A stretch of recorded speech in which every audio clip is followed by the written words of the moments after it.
ঈদগাহে যাওয়ার আগে কোনো প্রয়োজনে বিশেষ কোনো কারণে তার গরুটা কোরবান জবাই করা লাগে, সেক্ষেত্রে কি সে কোরবানি আদায় হবে? এখানে কথা আছে।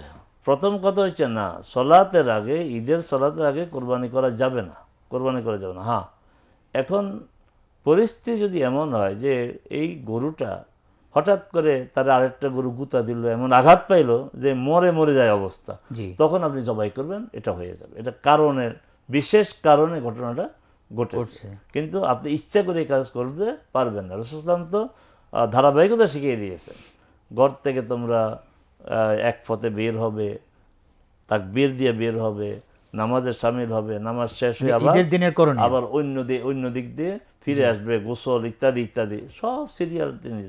সালাত আদায়ের পরে তোমরা কুরবানি করবে। এবং সুন্নাহ হচ্ছে ওই দিন আপনার না খেয়ে থাকা, এই ফজরের সময় শুরু হওয়ার পর থেকে না খেয়ে থাকা। ওই দিনের আপনার খাবারটা প্রথম খাবার হবে আপনার কোরবানিকৃত পশুর গোশত দিয়ে, রান্না করা গোশত দিয়ে। এটা সুন্নাহ।